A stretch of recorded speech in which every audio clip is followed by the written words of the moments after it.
Hey there, how's it going? My name is Zoe and my channel is Vegan Mental Iron. It's all about investing in mental iron, which is really just an anagram of environmentalist.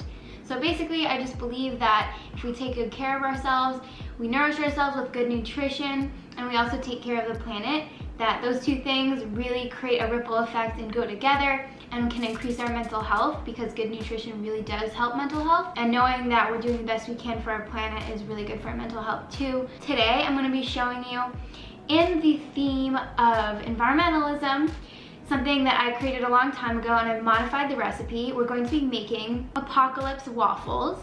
Now hold up, I'm calling them this because I think that a lot of us, vegan or otherwise, think a lot about climate change and catastrophic climate change and apocalypse scenarios, post-apocalyptic scenarios. Every other new Netflix sci-fi movie is about this, and I think it's so true.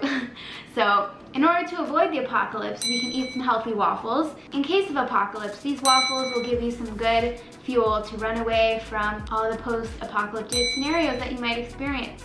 I just want to know what you think about the post-apocalyptic possibilities in the world. So leave below any comments you might have, or good sci-fi documentaries or TV shows. All the recipe ingredients and directions for this recipe will be below in the description box.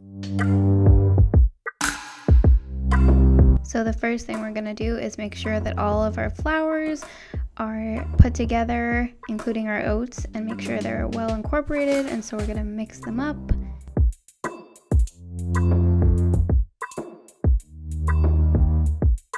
So what you can do is actually add the cinnamon and the baking powder before with all the other dry ingredients. You just want to make sure that you break up the baking powder and so there's no little clumps in there, so everything will rise as it is supposed to.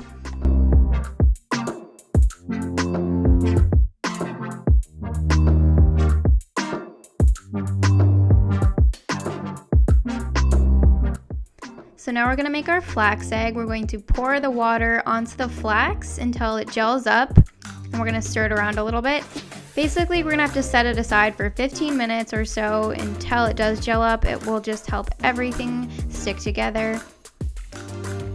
And while we're waiting for it to gel up, we can prepare our buttermilk. So we're going to take our apple cider vinegar and pour it in there to the plant milk. Let it sit for a little, stir it up. And same thing, they'll both be ready at the same time. Next, we're gonna prepare our vegan cream cheese, put some vanilla extract in there and some maple syrup too, just to make it a little bit sweet.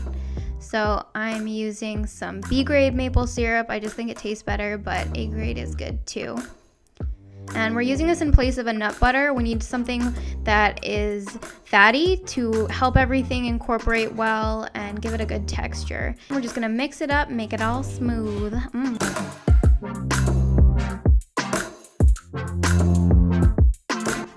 Add some cinnamon in there and mix that baby up.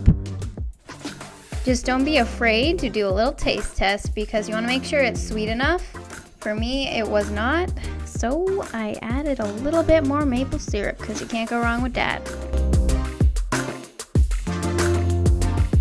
Now we can see that our vegan buttermilk has formed and it looks all curd-like.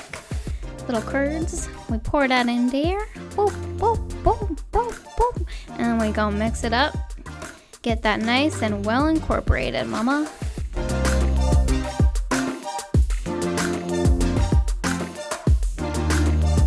So this is what your flax egg should look like when it's fully gelled up, and you just put it in there and mix it on up. So now it's time to either add your cream cheese mixture or your nut butter and mix that up too.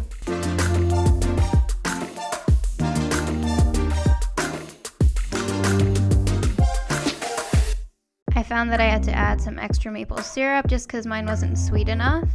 So you don't have to do this. I have adjusted the recipe instructions accordingly. I also added date sugar, but you can use that as an alternative if you want. So I'm not great at setting up shots, but here we go. We're gonna take our batter and pour it into the waffle maker. And then we're just gonna, make sure it's on all the corners, close it up, and you can set the temperature to 400 for 20 minutes. Next, we're going to make a strawberry compote. You can use frozen or fresh strawberries. Frozen ones, you're just going to want to cover them up so that they can cook fully. Then when they're ready, you can mash them all up real nice. And of course, you could use any other frozen fruit for this, maybe raspberry, blueberry, mango, get crazy. Ooh, fancy shot. Look at that. Crispy. Time to put that sauce on, dear.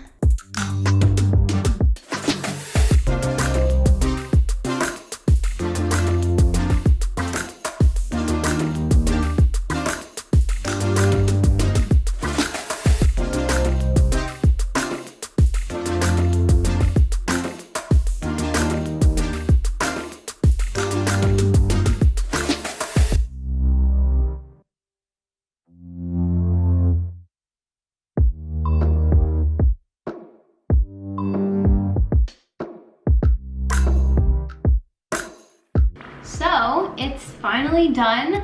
I'm really happy with how it came out.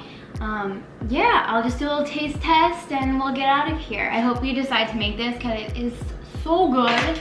So, just gonna try it. And I already tried it for like the B-roll, but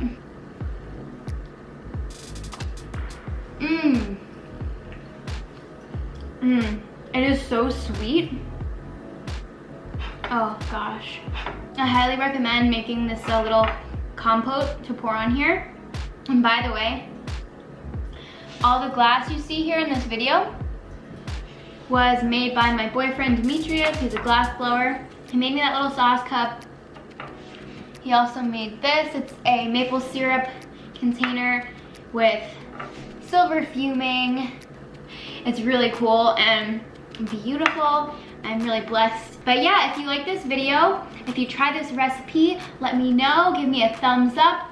Leave any suggestions or future ideas for recipes or modifications for this recipe. If you think of something creative, leave that in the comments below. Please subscribe if you haven't already to my channel and hit that notification bell down in the corner so you get notified every time I post a new video. It just helps me grow my channel and reach more people, which is a big goal of mine right now. I want to spread the vegan love and tasty food and just eat it all. And yeah, I really love using that George Foreman today. I also made a panini with it. I didn't make a recipe or anything, but maybe I'll do that next. If you want to see, let me know. Actually, if you are curious about kitchen equipment, I did do a video about what kitchen equipment that I use in my kitchen, like all the appliances, pretty much anything that can plug in. All right, bye.